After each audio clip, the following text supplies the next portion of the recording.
This video is brought to you by Sporlan, quality, integrity, and tradition.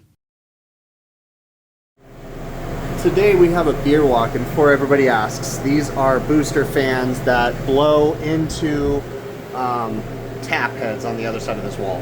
So I know everybody's always asking me, what the heck are those? I don't love them, but it is what it is. It's a poor man's glycol system.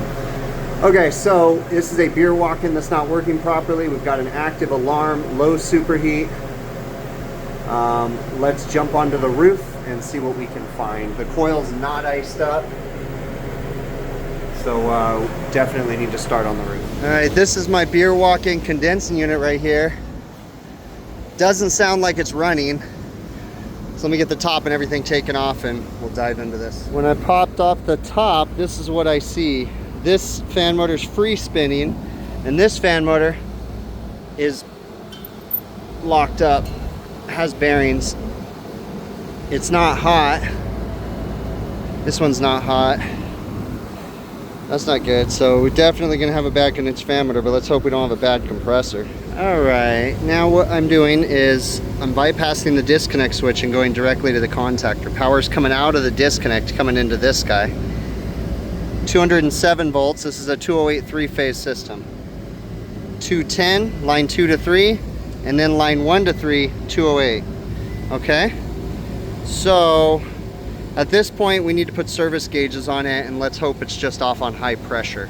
We definitely have some pretty high pressures. Let's go ahead and push in the contactor.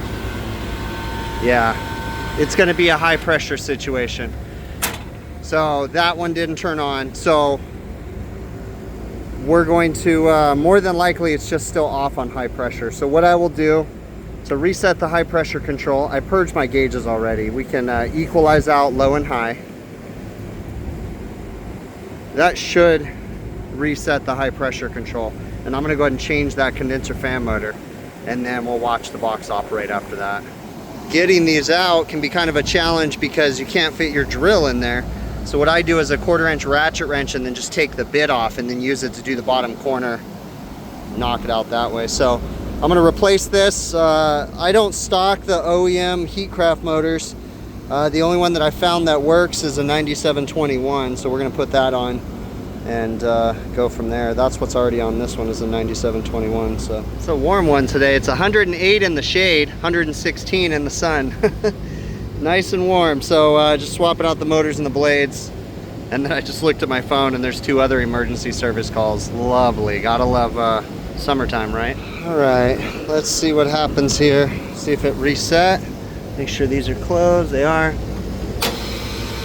Okay, so it did reset, so I want to make sure it's spinning in the right direction. That's right. That's right. They're both in the right direction. Let's go ahead and turn it on and see what happens.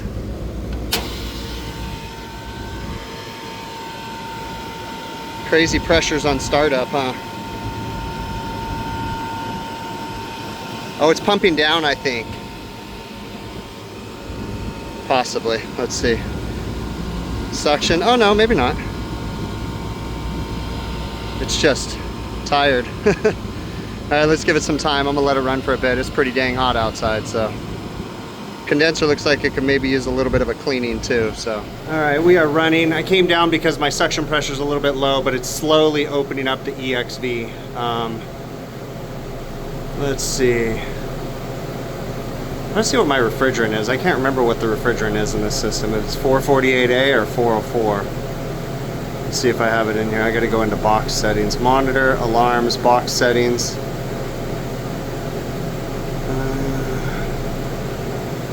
Superheat, low superheat. Did I go into superheat settings? I did. Box settings.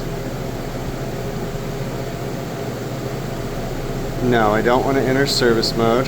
Box temp, box set point. Refrigerant's 404. Okay, that's what I have it set at. All right, so it's 49 degrees in here. It's coming down. I'm gonna watch it for a bit. Catch my breath and cool off down in here. It's running its little heart away. Pressures look decent. Let's go have a look at the sight glass. I'm sure it's clear. Yeah, sight glass is clear.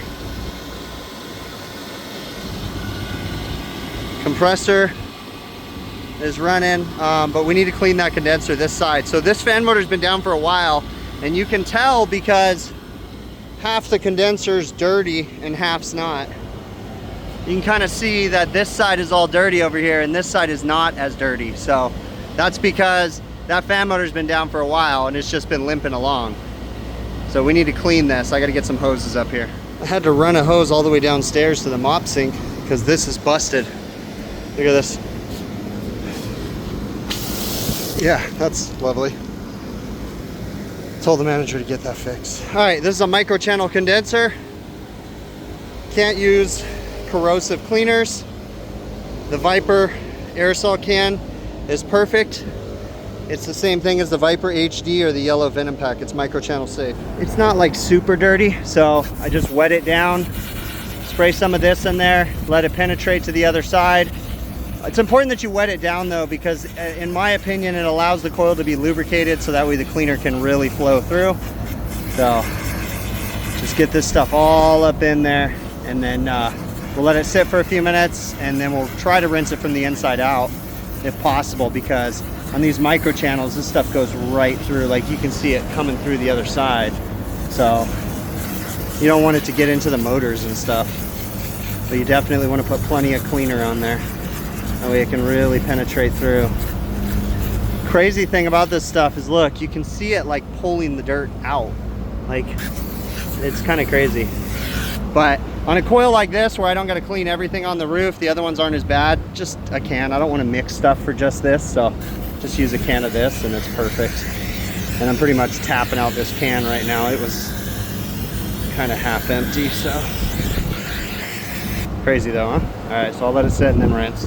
You can see I could just get it from the inside out, and it doesn't look that bad, but stuff is coming out. So I just got to work my way around, just kind of working through the blade, trying not to get the motors wet. And then we'll turn it back on and then watch it come down to temp. All right, we are running. Head pressure is about 332, 124 degree condensing saturation. Evaporator saturation is about 27 degrees with a 66 back. It'd say it's about 103, 104 degrees. So that's not too bad. About 24 degrees over ambient. Actually 20 degrees over ambient essentially. It's pretty good. You can see that we can't really, it's difficult for us to have manual reset pressure controls here, because in the summertime, we'd be tripping those things. They're never 100% accurate, and we'd be tripping that, you know. It's not even the hottest it's gonna get. I mean, we can hit up to 115 sometimes, and you know, it sucks, but yeah, without doing custom equipment, you can't use manual reset pressure controls. I wish that someone would come out with like something digital that would have a lockout setup on it, where after like, you know, 3 situations where it trips in a consecutive amount of time, that it locks it out, you know, and like gives us some sort of a signal. That'd be really nice. Someone's probably gonna steal that idea, huh? But yeah, something like that would be nice, because then we could do auto reset and then it would lock itself out eventually. But yeah, I'm gonna watch this for a little bit longer, make sure we come down in temp a little bit more. But last I checked, it was in the high 40s inside the box. So my box temp is 42. Its set point is 35. It's gonna take a while because all these kegs are warm. There's a crap ton of kegs in here and they're all warm. So it's gonna take a couple hours for it to come down to temp. It's gonna hit like right now 42, and then it's just gonna hit a brick wall because now we've hit the product temperature. So I'm gonna go ahead and get out of here, tell them to keep an eye on it. We'll call them and follow up, but I don't think they're gonna have any more problems. All should be well. This service call was the start to one of the worst weekends I've had in a long time, very long time, years. It was the most relentless weekend of service calls. It was stressful. It was hot. And it, like, I was thankful that I got to go home and sleep every night, but like that was it. I would get home super late. I would wake up super early and be gone all day again, and then get home super late. Like, it was just relentless. I think this might have been the only thing I filmed that weekend because it was just so insane. And I mentioned in this, I already had 2 service calls. Okay, so after this, 1, 2, 3. I ended up doing 4 service calls.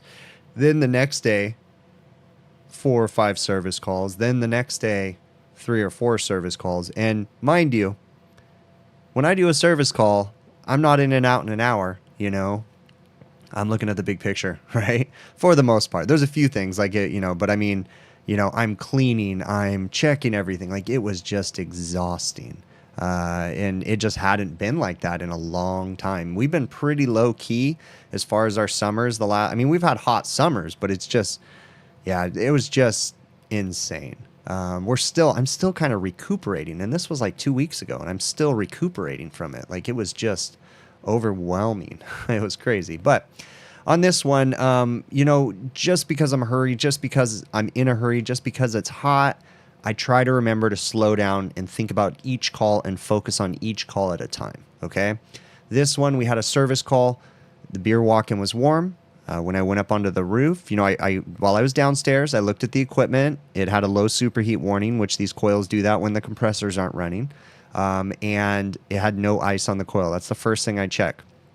Then go upstairs, and you know, the equipment was off on high pressure. So immediately I found that it had a bad condenser fan motor, right? But I evaluated everything else, got the condenser. I pushed in the contactor to make sure the compressor would start, you know. Be careful pushing in contactors. You really need to know what you're doing. Don't ever push in a contactor on a system that has a VFD unless you know what the contactor means. And the reason why I say this is because Linux package units used to have a bypass contactor. If the VFD ever failed, the system would automatically detect that, and it would energize another contactor, de-energize the VFD.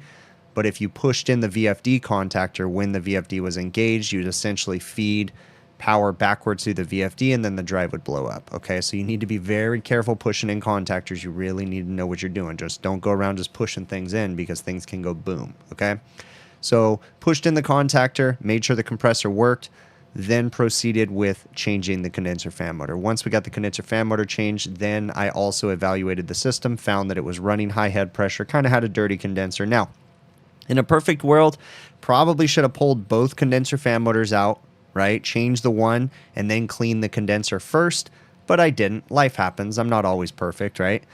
In hindsight, that would have been easier, because it would have been easier to really get in there and clean from the inside out. I struggled a bit with it. You really didn't see a lot of it on film, but it wasn't that dirty, right? So we cleaned the condenser. I watched it come down to a reasonable temp, but you also have to be practical too. In a perfect world, we watched the box come all the way down to temp and satisfy, but this box had been down for hours and hours and hours. The beer walk-in was in the 50s. All the beer was in the 50s. It was going to take a long time for that system to come down to temp because of all the product that was inside of it. When that happens, you have to be practical. So you have to make some educated guesses.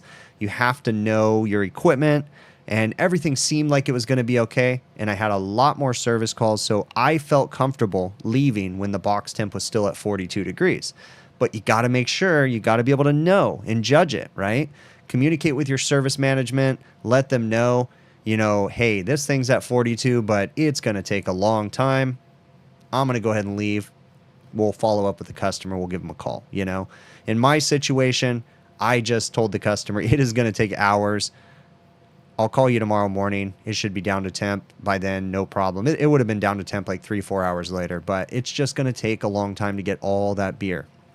I even told the customer, I said, if there's any particular beers that you want to sell right away, because they couldn't sell beers because they were foaming like crazy because they were warm. I said, if there's any particular beer you want to sell, pull those kegs, go throw them in the walk-in freezer, 3 or 4 kegs in there, and then once they've been in there for an hour, you can bring them back into here, and those kegs themselves would be down to temp, and at least they could start serving some beer, right? And it wouldn't be foaming, because at the rate they were going, they would have to pour 2-3 pitchers of beer to get the foam to go away. You know, it was just, but whatever. I just kind of give the customer, you know, some advice and then let them make those decisions. But I felt comfortable leaving. It's now been a couple weeks. Obviously, the system's been working fine, and all is well. Thank you so very much for making it to the end as usual. Please leave me some feedback down in the comments. Feel free to shoot me an email, hvacrvideos@gmail.com, if there's something you want to talk about. If you're interested in supporting the channel, there's a couple different ways you can do so. Going to my website's a really easy one, hvacrvideos.com. We have merchandise available, hats, beanies, sweatshirts, all that good stuff. Great way to support the channel. You know, the easiest way though to support this channel is literally just watch the videos from beginning to end. That really is the easiest way. You can also support the channel via PayPal, Patreon, or YouTube channel memberships, which are all monthly commitments that you can choose to make. There's links in the show notes of this video for those different platforms. And last but not least, if you see any tools that I use in my videos that you like, go check out TrueTechTools.com. There's a good odds that I bought the tools from TrueTechTools.com. If you find something on there that you like, you can actually use my offer code, big picture, one word. It's an affiliate code, okay? So when you use that, you get an 8% discount on majority of the items on their website. There's a few things it doesn't apply to, but when you do get that discount, I get a small commission. So it's another great way to help support the channel. I really appreciate you. Thank you so very much, and we will catch you on the next one.